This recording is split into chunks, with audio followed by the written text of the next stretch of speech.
Back to my channel भावना जोड. तुम्हाला हेच बॅकग्राऊंड दिसत असेल. जेव्हा पण मी निघते तेव्हा व्लॉग स्टार्ट करते. आणि आज आहे 22 तारीख आणि आज आम्ही सकाळीच ठरवलं की गोवर्धन इको विलेजला जाऊया. सो आता आम्ही निघतो आहे फटाफट रेडी होऊन आणि मग तुम्हाला दाखवते की कसा रूट आहे आणि तिकडे कसं कसं आहे सगळं. सो टायमिंग कितना हुआ है ती असेल. सो मी आणि रिशो मॅचिंग आहे. पप्पा ब्लॅक. ठीक आहे चला भेटते. सो आता आम्ही निघालो आणि तुम्ही पाहताय सगळीकडे ऑरेंज श्रीराम लिहिलेलं झेंडे लावलेले आहेत. सो आज आहे अयोध्यामध्ये श्रीरामांचा प्राणप्रतिष्ठापना सोहळा आणि सगळीकडे जल्लोषाचं वातावरण आहे. सगळीकडे रांगोळ्या फटाके सगळीकडे रात्री दिवे लावणार आहेत आणि त्यानिमित्तानेच ॲक्च्युली आम्ही विचार केला की श्रीकृष्णाचं जे गोवर्धन इको विलेज म्हणून मिनी वृंदावन म्हटलं जातं असं वाड्यामधलं जे ठिकाण आहे तिथे आपण भेट देऊया. कारण की श्रीकृष्ण आणि श्रीराम हे एकाच म्हणजे श्री विष्णूचे अवतार आहेत आणि आपण त्याचं दर्शन घेऊया या फिलिंगनेच ॲक्च्युली आम्ही सकाळी ठरवलं. आणि तुम्ही पाहू शकता सगळीकडे गावोगावी रांगोळी काढल्यात आणि एक वेगळा उत्साह आहे. सगळे मंदिरं स्वच्छ करून छान छान असे डेकोरेट केलेले आहेत.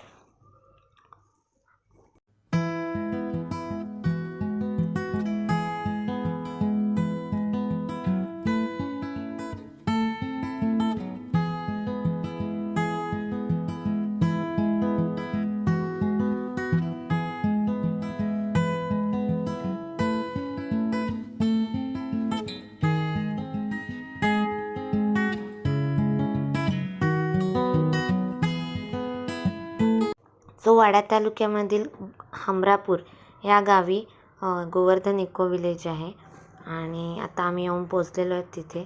आणि एंट्री खूप छान आहे, सिक्युरिटी खूप आहे आणि परिसरही स्वच्छ आहे आणि हा पूर्ण एरिया पार्किंग एरिया आहे.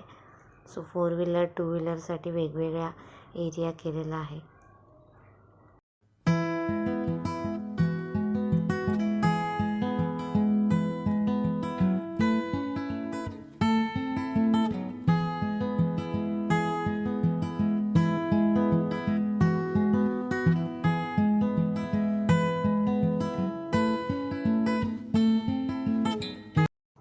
गोवर्धन इको विलेजला आम्ही जवळजवळ 11:15 वाजता पोचलो. 1 तासावर आहे बोईसरवरून आणि मस्त वाटलं एरिया. पहिलेच एंट्रीलाच छान असं शांत वाटलं. तर आधी आम्ही मंदिरामध्ये दर्शन घेतो. 2 मंदिरं आहेत हे आम्हाला नंतर कळलं.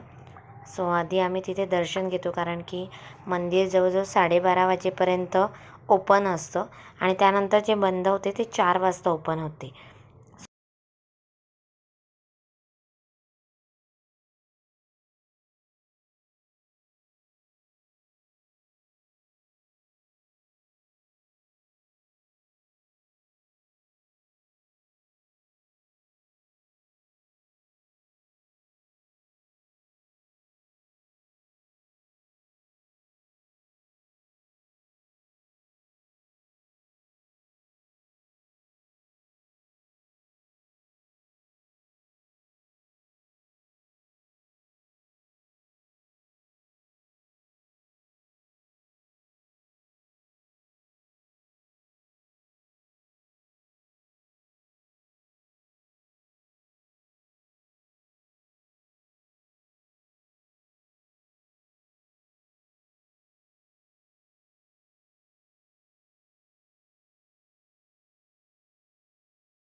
सो आता आम्ही दर्शन घेतलेलं आहे आणि हा जो आहे तो गोवर्धन इको विलेजचा मॅप आहे.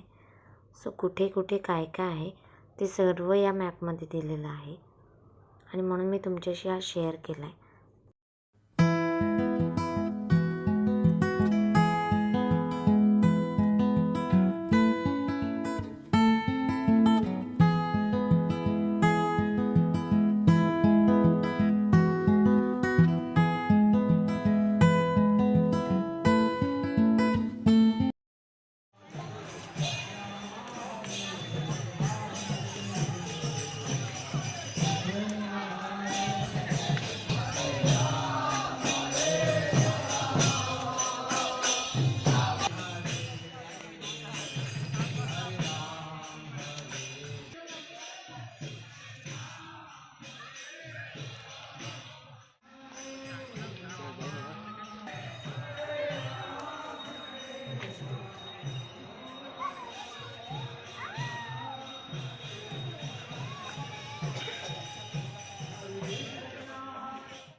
आता आमचं दुसऱ्या मंदिरातही दर्शन झालेलं आहे आणि आता आम्ही निघालो आहेत.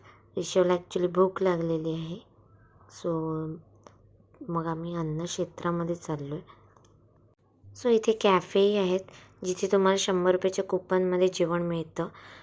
प्लस इतरही आयटम तुम्ही विकत घेऊ शकतात. पण आम्ही आता चाललो आहेत अन्नक्षेत्रामध्ये, गोवर्धन अन्नक्षेत्र. तिथे जेवण म्हणजे फ्री असतं आणि इथली एंट्री जी गोवर्धन इको विलेजची जी एंट्री आहे तीही फ्री आहे, म्हणजे कंप्लीट फ्री आहे. तुम्ही फक्त यायचा खर्च तुम्हाला करायचा आहे. सो खूप छान जेवण होतं. भात, भाजी, शिरा आणि चपाती. आणि जर तुम्हाला लागलं तर तुम्ही भात वगैरे घेऊ शकता. आणि आता आम्ही चाललो जेवण पूर्ण परिसर बघायला. सो इथे पण एंट्री आहे, सिक्युरिटी असते आणि मग ती एकत्र सगळ्यांना सोडते.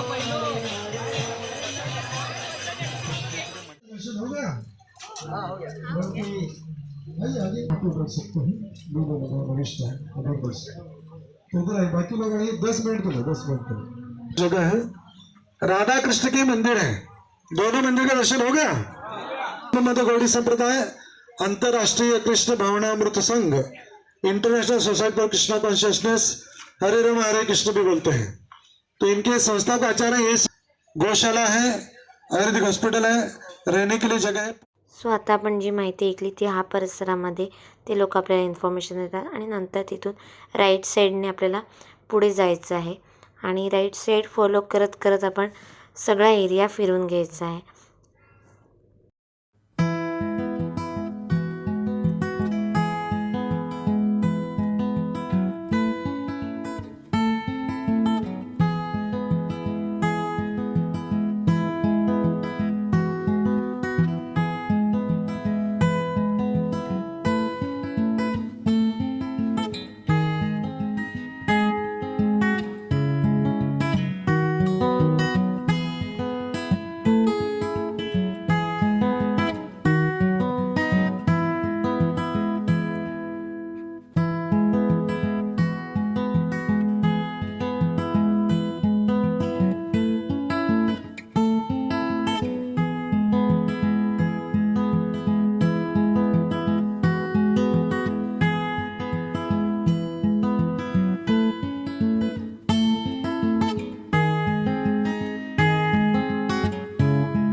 सो आता आपण पुलावर उभे आहोत आणि खाली जे तलाव आहे त्याच्यामध्ये खूप सारे मासे आहेत.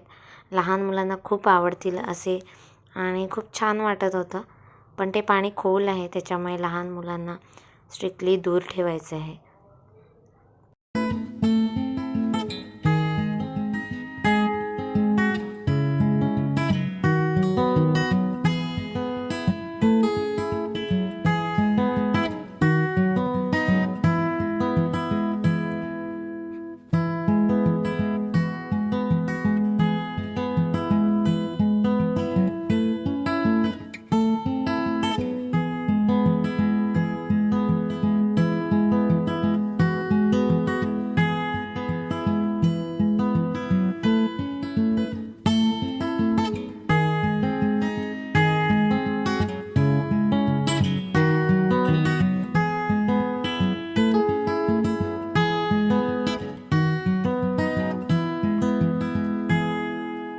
इथे सगळीकडे जे जे स्ट्रक्चर्स बनवलेलं आहे त्याच्यातून आपल्याला श्रीकृष्णांची जी कथा आहे ती दाखवली आहे. म्हणजे त्यांचं रासलीला असू दे, गोवर्धन पर्वत जे उचललं होतं त्यांचं असू दे, किंवा पुतनाचा मृत्यू कसा झाला ते सर्व म्हणजे एक छान असं डेकोरेशन थ्रू सांगण्याचा प्रयत्न केलेला आहे. आणि लहान मुलांना ॲक्च्युली त्यातून का होईना थोडंसं ज्ञान मिळतं. खूप छान म्हणजे ॲक्च्युली ही जागा आहे. सगळीकडे मंदिरं आहेत आणि जर तुम्हाला मंदिरामध्ये प्रवेश करायचा असेल तर ऑफकोर्स चप्पल बाहेर काढायचं असं तिथे इन्स्ट्रक्शन्सही आहेत आणि मस्त थंड वातावरण आहे.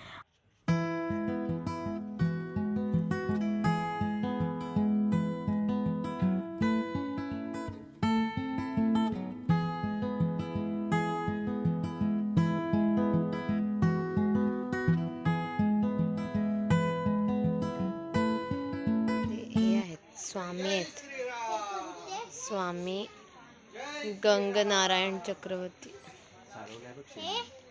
नरोत्तम दास ठाकूर. तर तुम्ही आता ऐकू शकतात की ऋषो मला किती प्रश्न विचारतो. त्याचं कंटिन्यू हे चालू होतं जेवढ्या वेळा आम्ही फिरत होतो तेवढ्यात की हे कोणत्या देवाचं आहे किंवा हे कोणते देव आहेत, ह्यांनी काय केलं आहे किंवा ह्यांचा हा जे स्ट्रक्चर आहे ते काय आहे, त्याचा अर्थ काय आहे.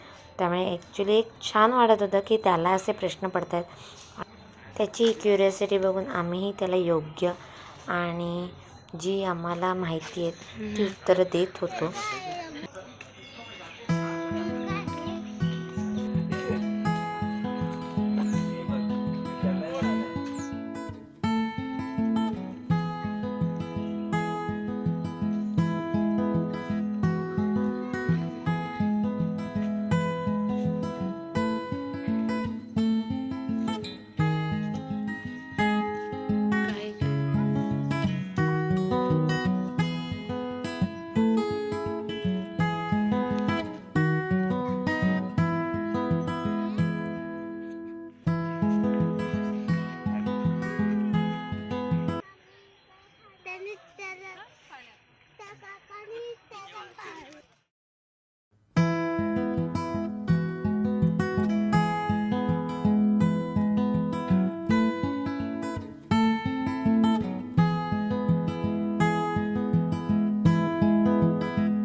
सो आम्ही आल्यानंतर एक तासाभरानंतर ताई, भाऊजी आणि दादा, वहिनी आणि मुलं सगळे एकत्र आले होते.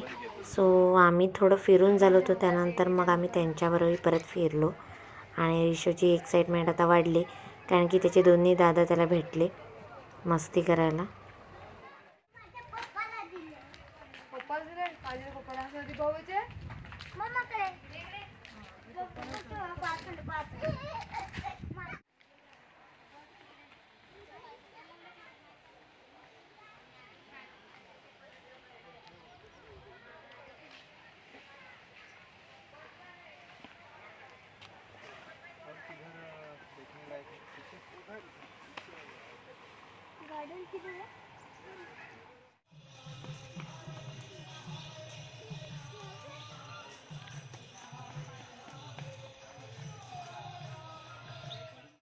सो आता आमचं जवळजवळ सगळं फिरून झालं आहे. म्हणजे एक परिक्रमा करून झालेली आहे आणि आता आम्ही निघालो आहेत. सो ॲक्च्युली खूप मोठा परिसर आहे आणि खूप फिरण्यासारखं. असं वाटत होतं की अजून कुठेतरी फिरायचं राहून गेलं असेल, पण संध्याकाळ होत आली, 3-4 वाजलेली. सो आता आम्ही निघालो. तर तुम्ही बघू शकता की मंदिरही इथून छान दिसत आहे.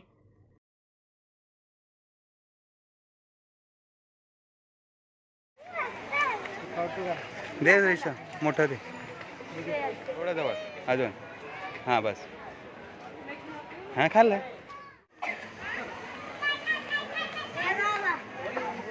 ऋषो घे, मी भरवतो, घे ना. तो गोवर्धन इको विलेज आता आमचं सगळं फिरून झालेलं आहे. संध्याकाळी चहा नाश्ता असतो, पण आम्ही 4 वाजता निघालो आणि तुम्ही नक्की वेळ काढून या. पूर्ण दिवस द्या. सकाळी नाश्त्यापासून ते संध्याकाळच्या नाश्त्यापर्यंत सर्व असतं आणि देवाचं दर्शन घ्या नक्की. तुम्हाला खूप शांत आणि छान वाटेल आणि लहान मुलांनाही खूप आवडेल. हा ॲक्च्युली पूर्ण फॅमिलीसोबत ट्रिप करण्यासारखी ही जागा आहे आणि फ्री ऑफ कॉस्ट आहे. सो नक्की व्हिजिट करा. जर तुम्हाला आजचा व्हिडिओ आवडला असेल तर प्लीज लाईक करा, शेअर करा आणि कमेंट करा. आणि चॅनलवर नवीन असाल तर प्लीज सबस्क्राईब करा. आणि अशीच माझी व्हिडिओ पाहत राहा. Bye bye. See you. Take care.